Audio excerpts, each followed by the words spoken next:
The black stone tablet sat in the center of the research lab like a puzzle that refused to be solved.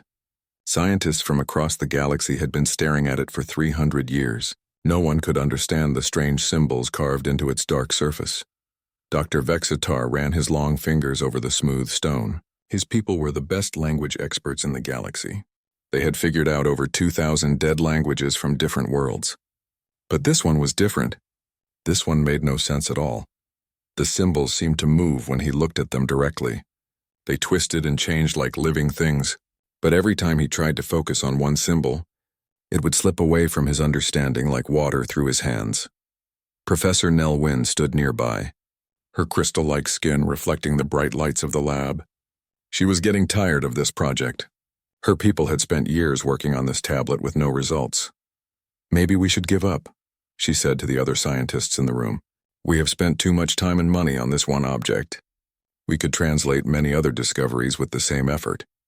The room became quiet except for the soft humming of the translation computers. Every major alien race in the galaxy had sent their best minds to work on this mystery. The Thraxians brought their skill with numbers and mathematics. The Urani brought their ability to see patterns that others missed. The Melody brought their special understanding of sound-based languages. None of them had succeeded in reading even one word of the tablet. The stone tablet was special because no one knew where it came from.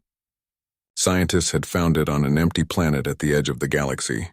The world showed signs that smart beings had once lived there, but they were all gone now. The tablet was the only thing left behind. What made it even stranger was that the planet had been completely empty for thousands of years. Whatever race had made the tablet had disappeared without leaving any other trace. No buildings, no tools, no artwork. Just this one black stone with its impossible writing. As the team was getting ready to leave for the day, they heard noise in the hallway outside. The lab doors opened and Director Kavleth walked in with someone new. The stranger was a human male wearing an old military uniform. Humans were still new to space travel. They had only learned to fly between stars 50 years ago. Most aliens thought humans were good fighters and decent at making deals, but not very smart about science. "Everyone," Director Kavleth said in his deep voice. "This is Colonel Marcus Reed from the human military. He is here to help us with something special." The alien scientists looked at each other with confusion. Why would they need help from a human? Humans barely understood their own technology, let alone ancient alien languages. Colonel Reed stepped forward. His face was marked with scars that showed he had been in many battles, but his eyes were sharp and intelligent as he looked around the room. When his gaze fell on the black tablet, something changed in his expression. He stared at the tablet for a long time without speaking. Then his face showed shock and recognition. "Where did you find this?" he asked quietly. Dr. Vexitar was surprised by the human's reaction. "We discovered the artifact on a dead world in the—" "I know what this is," Reed interrupted. The room fell silent. "These are not just random symbols. They are military markings, battle instructions." He touched a scar on his neck without thinking. "I have seen this language before." The silence that followed was complete. 300 years of failure, and this human claimed to recognize it after one look. Professor Nelwyn's crystal body flickered with doubt. "Impossible. This language is older than human space travel by thousands of years. How could you possibly know it?" Reed looked directly at her.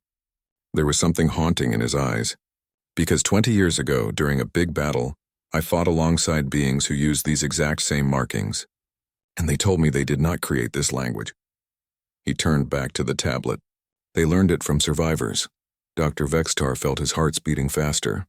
"Survivors? You are saying this civilization is not dead?" Reed moved closer to the tablet. His soldier's training helped him read the symbols like a military map. "Not dead, scattered, hidden." He pointed to marks along the edge of the stone. "This part here is a warning, and this section is a countdown." Professor Nelwyn's crystal form pulsed with worry. "Colonel Reed, you are asking us to believe that you, a human soldier, can read a language that has confused our greatest minds for 3 centuries. Reed laughed, but it was not a happy sound. "I am not asking you to believe anything. I am telling you what I know." He rolled up his sleeve. On his arm were scars that looked very similar to some of the symbols on the tablet. "During that battle 20 years ago, I was captured by an unknown species. They called themselves the Forgotten Guardians. The temperature in the room seemed to drop. Dr. Vextar's 4 eyes widened. He had heard that name before, though he had never spoken of it. They held me prisoner for 6 months, Reed continued. His voice stayed steady even though the memories were clearly painful. They did not torture me for information. Instead, they taught me things. They prepared me. They said someday I would need to understand their warnings. Director Kavleth stepped forward. His huge body cast a shadow over the human. Why would they choose a random human soldier for such an important task? Reed's eyes became hard. Because humans are the only species in the galaxy that has not been influenced. We are too new, too isolated from the others. Everyone else has already been touched by them. Them? Professor Nelwyn's voice was barely a whisper. Reed's finger traced a particular symbol on the tablet. The symbol seemed to move under his touch. The ones who destroyed the civilization that made this tablet. The ones who have been hunting down the Guardians for thousands of years. They are called the Devourers. He paused to calculate something in his head, and according to this countdown, they are coming back. Very soon. Dr. Vextar's hand moved to touch a small pendant around his neck. Reed noticed this action immediately. The human's expression changed to show grim understanding. You know about them, do you not, Doctor? Reed's voice sounded accusing. How long has your institute known about the Devourers? The alien scientist was quiet for a long time before he finally spoke. There have been theories. Research teams that disappeared without explanation. Planets found completely empty of life with no reason why. We suspected there might be a pattern, but you never connected it to this artifact. Reed finished his sentence. The Guardians told me that the galaxy's older species have been influenced to ignore certain truths, to dismiss what they do not want to see. He gestured at the tablet. This is not just an old artifact. It is an emergency signal, a call for help from a dying race. Professor Nelwyn's crystals became almost black. If what you are saying is true, then why tell us now? Why break this conditioning? Reed's expression became very serious. Because the countdown is almost finished. According to these markings, we have less than 2 months before they return to this part of the galaxy. And this time they are not just coming for the Guardians. He looked at each scientist in turn. They are coming for everyone. Director Kavleth's voice was barely audible. What do they want? Reed's answer made everyone in the room feel cold with fear. To feed. The Devourers do not just destroy civilizations. They consume them completely. Knowledge, culture, even the memory that they ever existed. And once they finish with one galaxy, they move on to the next one. The advanced equipment in the lab continued humming quietly. Suddenly it seemed very small and weak, compared to what Reed was describing. The black tablet no longer seemed like an interesting puzzle. Now it felt like a gravestone marking the death of an entire species. There is more, Reed said reluctantly. The Guardians did not just teach me to read their language. They gave me locations, hidden outposts scattered throughout the galaxy. If we move quickly, we might be able to reach them before the Devourers return.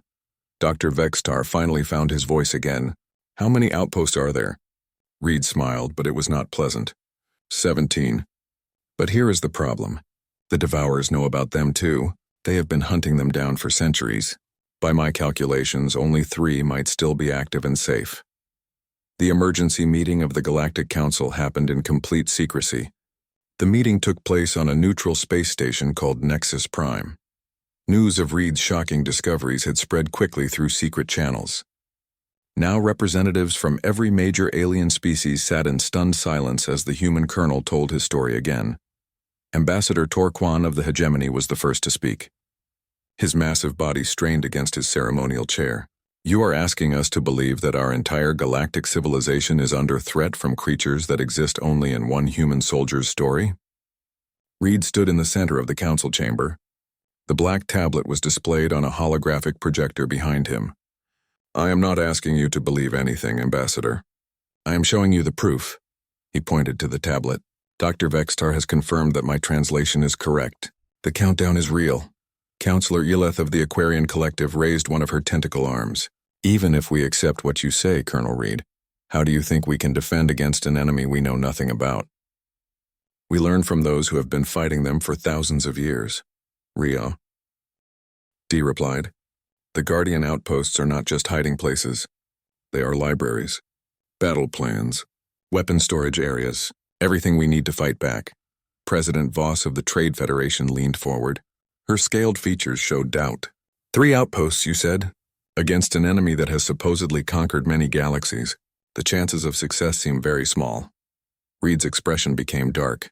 The chances were small for my unit in that battle 20 years ago, too. We were outnumbered 50-1, but we had something the enemy did not expect. He paused, looking at each council member. We had desperation, and we had hope. Director Kavleth activated his communication device. A star chart appeared above the council table. 3 points glowed red against the background of stars. These are the coordinates Colonel Reed gave us. The nearest outpost is in the Threshold Nebula. It would take about 6 days to travel there. Ambassador Torquan's throat sacs inflated with skepticism. The Threshold Nebula is a dangerous area. Ships have been disappearing there for decades. Because it is protected, Reed interrupted. The Guardians chose that location specifically because it would keep casual explorers away. The disappearances are not accidents. They are the defense systems working. Counselor Ileth's translator worked hard to convert her rapid clicks and whistles into words. Let us say we could reach this outpost. What guarantee do we have that these Guardians will trust us? That they will share their knowledge? Reed reached into his uniform pocket and pulled out a small crystal device. It pulsed with soft blue light. The council members moved back slightly as an unfamiliar energy filled the chamber. Because I carry their permission, Reed explained. This is a Guardian communication crystal. It identifies me as a speaker, someone authorized to represent their interest to other species. His voice became heavy with memory. It was the last thing they gave me before I escaped from that battle. President Voss studied the device with obvious interest. If such technology exists, why have our sciences never detected it before? Because you were not looking for it, came a new voice from the chamber's entrance. Every head turned to see a figure in a hooded cloak standing in the doorway. This person should not have been able to enter the secured chamber without being detected. The guards moved to stop the intruder, but Reed held up his hand. Wait, I know that voice. The figure lowered its hood. The face that was revealed looked almost human but was subtly wrong. The eyes held too much depth. The skin seemed to shift color in the light. There was an ageless quality that spoke of centuries of existence. I am Keeper Valdris of the Last Archive, the being announced. Its voice carried sounds that most species could not hear. I have been waiting for Speaker Reed to fulfill his purpose. The council chamber erupted in confused murmurs and alarmed exclamations. Ambassador Torquan rose from his seat. His voice boomed through the chamber. Security breach. How did this individual bypass our defenses?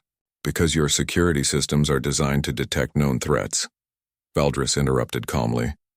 We have been hiding among your populations for generations, waiting for this moment. Reed felt a chill run down his spine. Waiting for what moment? Valdris turned to face him. In those ancient eyes, Reed saw both hope and desperate fear. The moment when the Devourers return. The final countdown has begun, Speaker Reed. Our last plan depends entirely on whether the younger species of this galaxy can learn what we have failed to teach them for thousands of years. Dr. Vextar, who had been silent throughout the meeting, suddenly spoke up. The psychological conditioning. The inability to see the pattern. You have been trying to warn us all along, have you not? Valdris nodded gravely. The Devourers are not merely destroyers, Doctor. They are masters of influence. They planted suggestions in the minds of the galaxy's older species centuries ago, commands to ignore evidence of their existence, to dismiss warnings as fantasy. Only the newest species like humanity remain unaffected. President Voss's voice barely controlled her panic. How many of our people are compromised? Not compromised, Valdris corrected. Protected. The conditioning prevents widespread panic and keeps civilizations functioning normally until we can mount a proper defense. But it also makes it nearly impossible for your people to accept the truth when it is presented to them. Reed stepped forward. His military training took over. What do you need from us, Keeper? Valdris activated a device similar to Reed's crystal. Suddenly, the council chamber was filled with holographic displays. Star charts, weapon designs, and battle formations filled the air. They spoke of a war spanning millions of years. We need Speaker Reed to retrieve the archive cores from the 3 remaining outposts. Each contains crucial information about Devourer weaknesses, battle tactics, and technologies that could change the outcome of the coming war. Valdris paused, studying each council member carefully. But more importantly, we need you to convince your people to fight.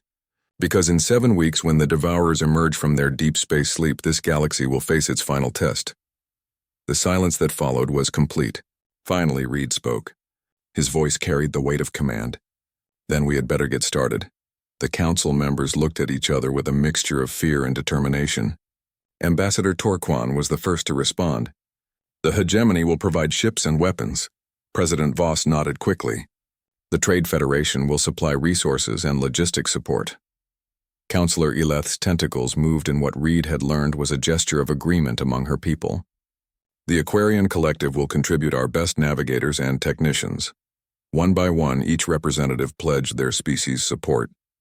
The psychological conditioning that had kept them passive for centuries was finally breaking down.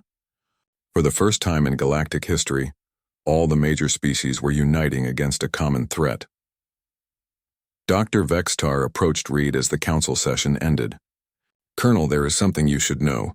The conditioning has been affecting more than just our ability to see the Devourer threat. It has been preventing true cooperation between our species for generations. Every time we try to work together, we find reasons to mistrust each other. Reed nodded grimly. But that is changing now, is not it? Yes. The proximity of the Devourer return is weakening the mental barriers. More individuals are beginning to see through the influence, but the process is not complete. Many will still struggle to accept what is happening. Valdris approached them both. That is why Speaker Reed's role is so crucial. Humans are completely free from the conditioning. You can coordinate our efforts without mental interference. You can see the full picture when others cannot. Reed looked around the council chamber at representatives from dozens of different worlds. Despite their many differences, they were all united now by a common goal: survival. How long do we have to prepare? Reed asked. Valdris consulted the crystal device. The countdown shows 49 days until the Devourers reach this sector. But their advanced scouts may arrive much sooner. We must move quickly. Reed straightened his shoulders. The weight of an entire galaxy's survival rested on him now. But he was ready for the challenge. Then let us gather our forces and head for the Threshold Nebula. It is time to learn what the Guardians have been trying to teach us. As the council members dispersed to mobilize their fleets, Reed could not shake the feeling that they were already too late. But he also knew that giving up was not an option. Too many lives depended on their success. The fleet that assembled at the edge of the Threshold Nebula was unlike anything the galaxy had ever seen before. Ships from every major species floated in formation together. Their crews were working side by side despite centuries of political tensions and cultural differences. At the center of the fleet, the human vessel named Determination served as the command ship. Its hull was scarred from countless battles, but its crew's determination was unshakable. Captain Elena Vasquez stood on the bridge of her ship. She studied the swirling mass of cosmic gas and debris that had been swallowing ships for decades. Beside her, Reed checked his equipment one final time. Keeper Valdris consulted ancient star charts that showed safe passages through the nebula's dangers. Sensors are picking up massive electromagnetic interference, reported Lieutenant A. Commander Hayes from his station. Whatever is in there is actively blocking our instruments. Valdris looked up from the charts. Concern was clear on those ageless features. The defenses are still active. That is unexpected. The outpost should have lowered its barriers when it detected my approach. Reed felt a familiar chill. It was the same feeling he had experienced during his darkest moments in that battle 20 years ago. Maybe they cannot lower them. What if the Devourers found this outpost first? The Keeper's expression became grim. Then we are flying into a trap. But the Archive Corps is too valuable to abandon without checking first. Captain Vasquez made the decision with military precision. We proceed as planned. All ships maintain formation. At the first sign of hostile contact, we implement Extraction Protocol 7. The fleet began its descent into the nebula. Immediately, the challenges became apparent. Ships that had been maintaining perfect formation began to drift. Their navigation systems struggled with the interference. Emergency lighten. Contact! Lieutenant Commander Hayes called out. Multiple energy signatures bearing 27 Mark V. They are moving to intercept us. On the main screen, shapes began to emerge from the nebula's swirling depths. They were not ships in any normal sense. Instead, they appeared to be massive living creatures with metal parts grafted onto their bodies. Their movements were fluid yet purposeful. They were clearly intelligent despite their biological nature. Guardian bioships, Valdris identified them with relief. They are scanning us. Activating recognition protocol. The keeper placed both hands on a crystal console that had been specially installed on the bridge. Immediately, the bioships changed course. They took up escort positions around the fleet. A new voice filled the bridge. It spoke in sounds similar to Valdris but carried an undertone of desperate urgency. Keeper Valdris, you have arrived at a critical moment. The Devourers are closer than our projections indicated. Reed stepped forward. This is Speaker Reed. What is the situation at the outpost? Partially compromised, Speaker. The Devourer advance scouts breached our outer defenses 2 days ago. We managed to fight them off, but not before they learned about our defensive frequencies. They will return in greater numbers. Captain Vasquez exchanged glances with Reed. How long do we have? Unknown. The main Devourer fleet remains in deep sleep, but their scout forces are highly adaptive. They could return at any moment. The fleet pressed deeper into the nebula. The bioships guided them through passages that seemed impossible to navigate. Finally, they emerged into a vast clear space at the nebula's heart. The Guardian outpost was revealed in all its hidden glory. It was a structure that defied normal understanding. Part space station, part living organism, part crystal matrix. Its surfaces pulsed with energy patterns that hurt to look at directly. Its size was staggering. The entire human fleet could have fit comfortably within just one of its docking bays. By the void, whispered Dr. Vexitar, who had insisted on joining the mission despite the dangers. It is magnificent, but Reed was focused on the damage. Sections of the outpost showed clear signs of battle. Scorched hull plates, crystal structures that had been shattered and partially regrown, and energy barriers that flickered weakly in several areas. They hit the archive bay, Valdris observed with growing alarm, if the core has been damaged. The docking procedure was swift but tense. Guardian bioships continued to patrol the perimeter, while the Strike Force's technical teams worked to establish communication links with the outpost's systems. What they found was both encouraging and terrifying. The archive core was intact, but the data it contained painted a picture of galactic devastation. Their worst fears seemed optimistic compared to reality. The Devourers had not just conquered multiple galaxies. They had consumed them so thoroughly that no trace remained of the civilizations that had once lived there. The pattern is always the same, explained Archive. Keeper Zenthar is the data downloaded to the fleet's computers. First, they send scouts to identify the galaxy's most advanced civilizations. Then they infiltrate, influence, and manipulate those species into destroying themselves through war and internal conflict. Reed studied the tactical displays with growing understanding. They weaken the galaxy before they arrive, make it easier to consume everything. But this galaxy is different, Zenthar continued. The presence of humanity has disrupted their timeline. You are too young to have been influenced, too isolated to have been detected until recently. You represent an unknown variable in their calculations. Dr. Vextar, who had been unusually quiet during the briefing, suddenly looked up from his analysis console. The psychological conditioning you mentioned.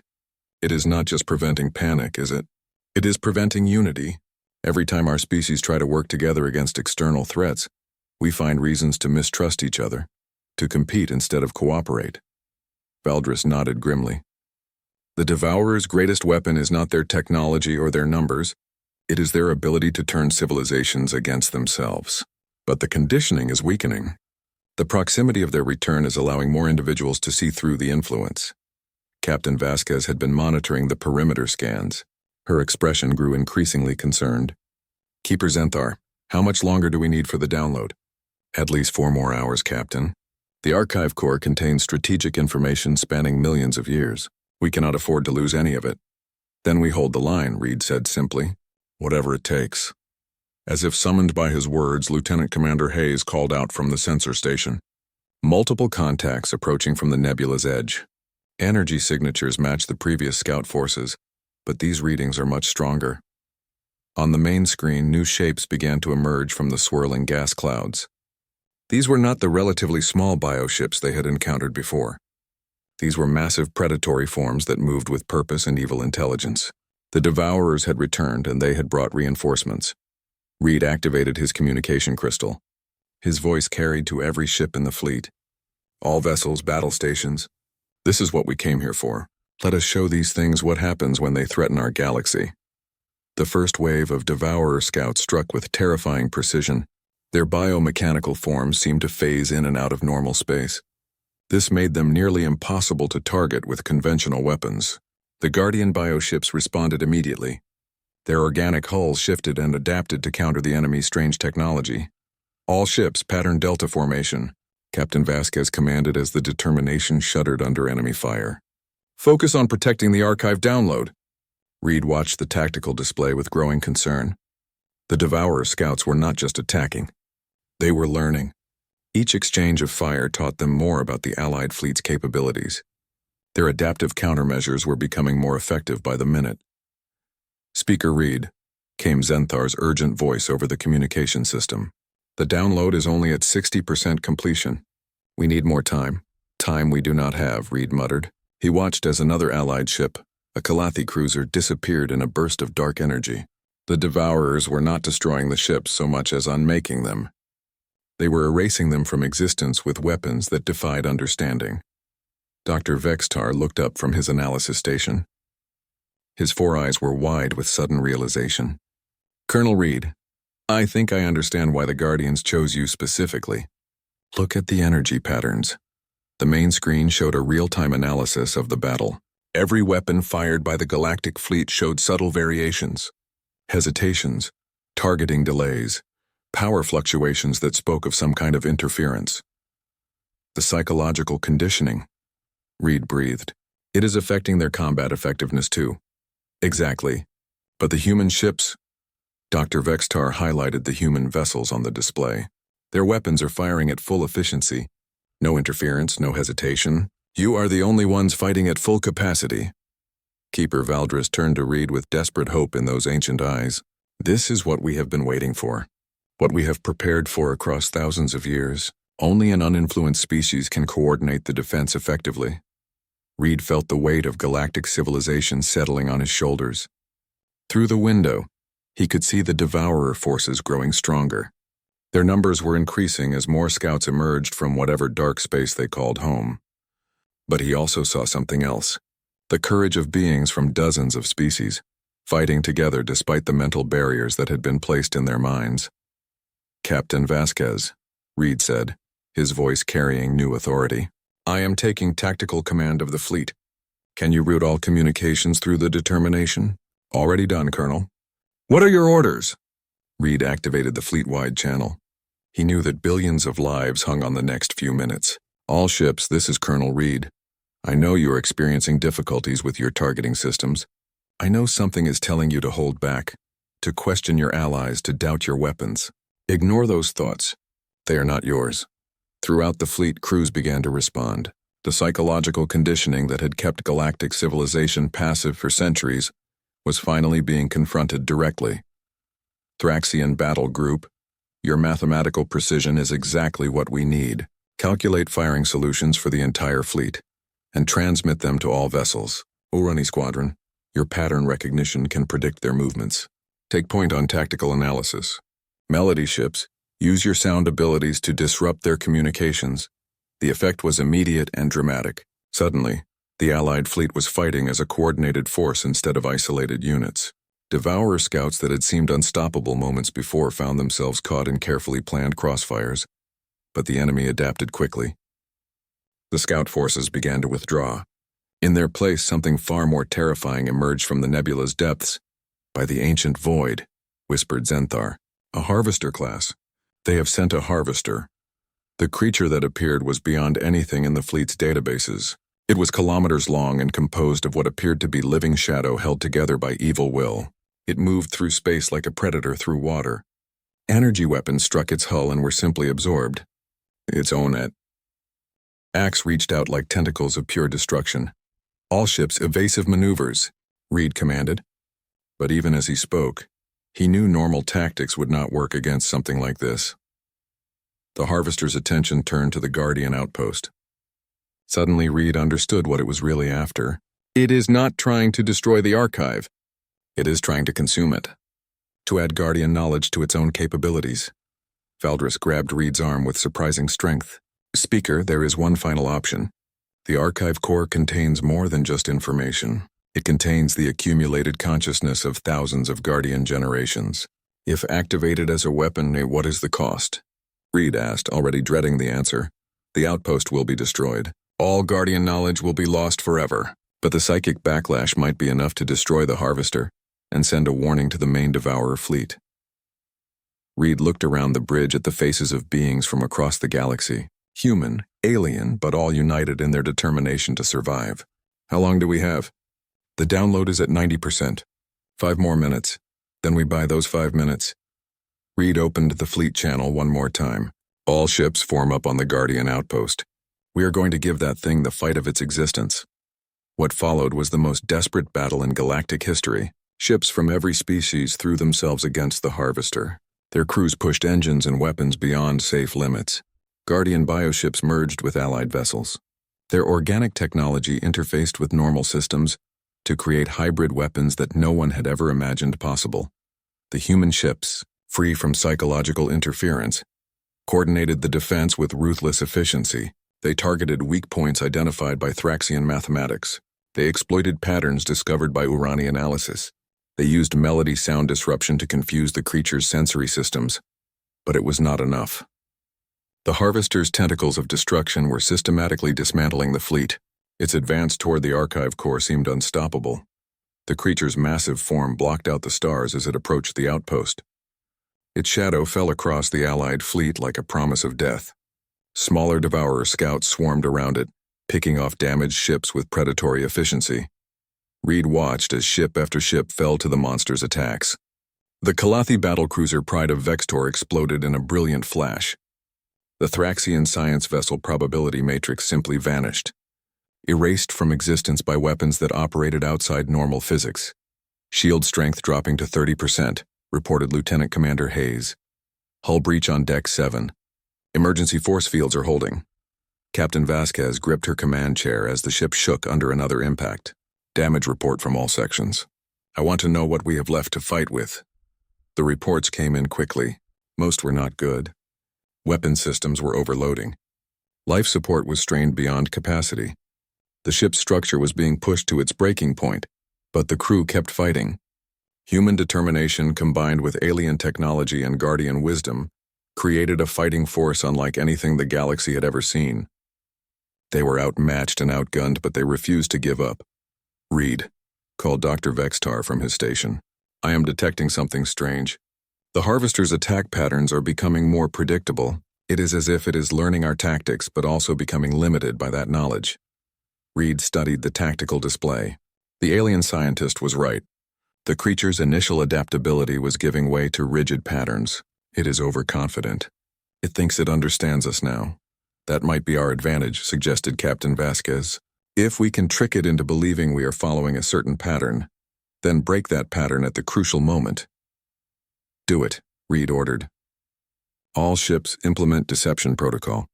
Make them think they have figured us out. The Allied fleet began to fight in an apparently predictable pattern. Ships moved in formation, attacked in sequence, and retreated according to what seemed like a rigid tactical doctrine. The Harvester responded by adjusting its own attacks to counter these movements. Download complete, Zenthar announced suddenly. Archive core ready for activation. This was the moment Reed had been dreading. The choice between preserving ancient knowledge and saving the present galaxy. He looked around the bridge one more time at his allies and friends. Do it, he said quietly. Zenthar's hands moved across the crystal control surface. Activating archive core. All ships prepare for massive psychic discharge. This is going to affect everyone. The Guardian outpost began to glow with a light that seemed to come from within its very structure. The accumulated wisdom and consciousness of an entire species, gathered across millions of years, prepared to release itself in one final defiant act. The Harvester seemed to sense what was happening. Its attacks became more frantic, more desperate. It knew that its prey was about to slip away from it in the most dramatic fashion possible. All ships, maximum distance from the outpost, Reed commanded. This is going to be big. The Allied fleet pulled back as far as they could while still maintaining protective formation. The Guardian bioships merged closer to the outpost, adding their own life force to the coming explosion. Psychic cascade beginning, reported Dr. Vexitar. Energy readings are off the scale. I have never seen anything like this. The outpost erupted in light. Not the harsh glare of nuclear fire, but something deeper and more fundamental. The accumulated wisdom and consciousness of an entire species, gathered across millions of years, released itself in one final defiant scream. The light washed over the harvester like a tsunami of pure thought. For the first time since the battle began, the creature showed something that might have been fear. Its biomechanical form began to writhe and twist as the psychic wave struck it. The monster's death scream echoed across space in frequencies that most species could not hear. But every being in the fleet felt it in their minds. A sound of rage, surprise, and something that might have been respect for an enemy that had fought well. As the creature died, its final act was to send out a signal across the void. A call to the main Devourer fleet. The message was simple but clear. This galaxy would resist. This galaxy would fight. This galaxy would not be an easy harvest. Target destroyed, reported Lieutenant Commander Hayes with obvious relief. The harvester is gone, but Reed was not celebrating yet. He knew that this was only the beginning. As the light faded and the harvester's remains drifted into the nebula's depths, Reed found himself looking at a transformed galaxy. The psychological conditioning was broken. For the first time in centuries, every species could see the threat clearly and choose their response without mental interference. Fleet-wide message coming in, reported Lieutenant Commander Hayes. It is from the Galactic Council. They are calling for full military mobilization. Every species, every world, every ship. Reed smiled grimly as he watched the Allied fleet regrouping around the determination. The battle had cost them dearly, but they had achieved something unprecedented. They had proven that the Devourers could be defeated. Signal all vessels, Reed commanded. Set course for home. We have a galaxy to save. The journey back to Council space took 3 days. During that time, reports flooded in from across the galaxy. The destruction of the psychological conditioning had triggered a massive awakening. Species that had been passive for generations were suddenly mobilizing for war. The Thraxian Empire committed its entire battle fleet. The Aquarian Collective began converting civilian vessels into warships. Even the traditionally peaceful Melody started developing their sound-based technologies into weapons. But most importantly, the different species were working together. The mental barriers that had kept them isolated and suspicious of each other were gone. For the first time in galactic history, true cooperation was possible. It is remarkable, observed Dr. Vextar as he studied the incoming reports. Productivity has increased by 300% across all major industrial worlds. Scientific breakthroughs that should have taken years are happening in days. It is as if our entire civilization has been operating at partial capacity for centuries. Captain Vasquez nodded from her command chair, which it has been thanks to Devourer influence. The question now is whether we can build up our defenses fast enough. Reed studied the tactical displays that showed Devourer fleet positions based on the downloaded Guardian data.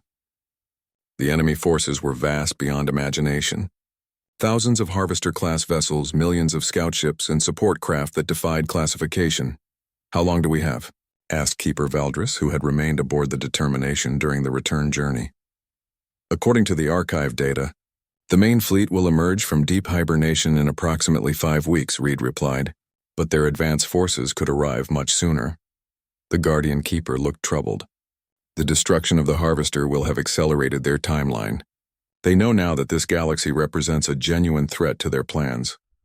As if to confirm Valdris's words, a priority message arrived from long-range sensor stations on the galactic rim. Unknown contacts were being detected in the void between galaxies. Massive energy signatures moving toward their position at incredible speed. They are coming, Reed said quietly, faster than we expected. When the fleet reached Council space, they found her. She activated throughout the fleet as power fluctuations spread through their systems. A civilization transformed. The great shipyards of a dozen worlds were working at maximum capacity.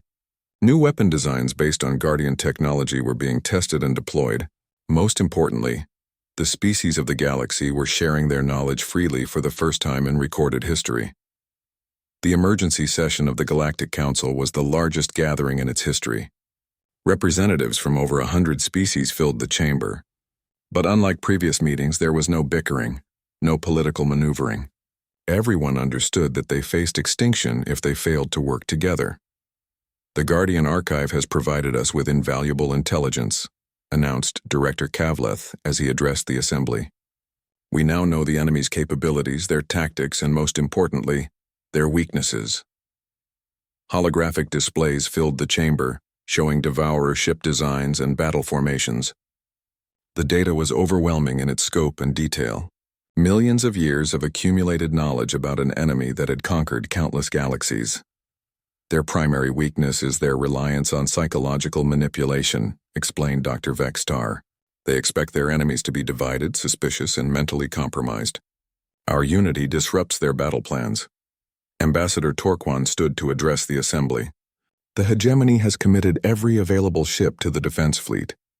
Our industrial worlds are producing weapons and ammunition around the clock. Similar pledges came from every representative.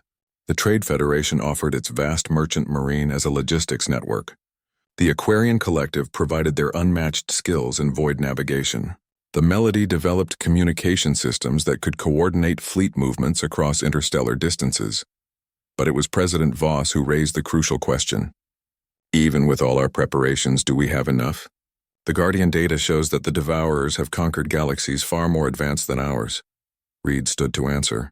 Those galaxies fell because they were divided, because the Devourers turned them against themselves before the main attack began. But we have something they have never faced before, true unity backed by desperation.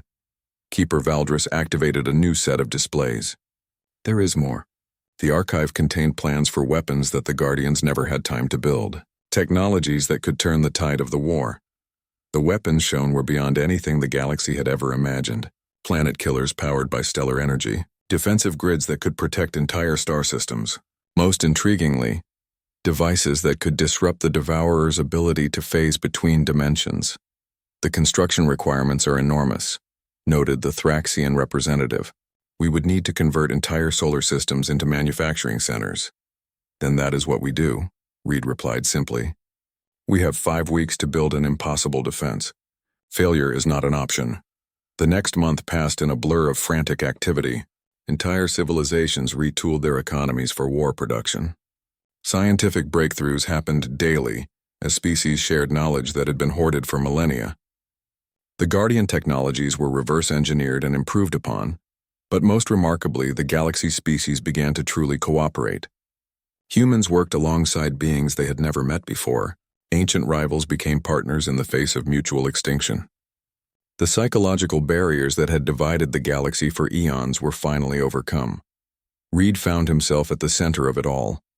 His status as the only completely uninfluenced individual made him the natural coordinator for the massive undertaking. He worked 18-hour days, traveling between worlds to oversee construction projects and resolve conflicts. You know, Captain Vasquez said during one of their rare, quiet moments, the Guardians were right to choose you.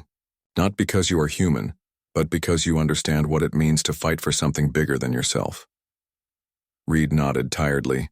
I just hope it is enough. The latest reports show Devourer advanced scouts probing our outer defenses. They are testing us, learning our capabilities. The final week before the projected arrival was tense beyond description. Long-range sensors detected massive distortions in space-time at the galactic edge. The Devourer main fleet was emerging from hibernation ahead of schedule. All defensive positions report ready, announced Admiral Torres, the overall commander of the Allied fleet. Weapon platforms are online. Planetary shields are active. We have done everything humanly possible. Reed looked around the command center at the faces of his allies. Representatives from every major species worked side by side, monitoring the approach of an enemy beyond their worst nightmares. Contact, called the sensor operator. Multiple massive signatures emerging from hyperspace.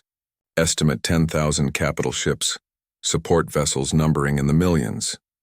The main display showed the approaching Devourer fleet. It was a sight that would haunt Reed for the rest of his life. Ships the size of moons. Creatures that were part technology and part living nightmare. Weapons that bent reality itself. But he also saw something else on the display. The combined forces of an entire galaxy, united for the first time in their history. Thousands of species working together, their differences set aside in the face of ultimate danger. All forces, this is Colonel Reed, he announced on the galaxy-wide communication network. The enemy is here. They expect to find a divided, weakened galaxy. Instead, they will face something they have never encountered before. They will face us united and determined to survive. The response was immediate and overwhelming. From every world, every ship, every station came acknowledgments of readiness. The galaxy was ready to fight. Remember, Reed continued, we are not just fighting for our own survival. We are fighting for every galaxy they have consumed, every civilization they have destroyed. We are fighting for the future itself. As the Devourer fleet closed the distance, Reed felt a strange sense of peace. They had done everything possible to prepare. Win or lose, the galaxy would face its destiny united. The final battle for galactic survival was about to begin, and for the first time in millions of years, the Devourers would face an enemy that refused to be intimidated, divided, or conquered. The war for the galaxy had begun.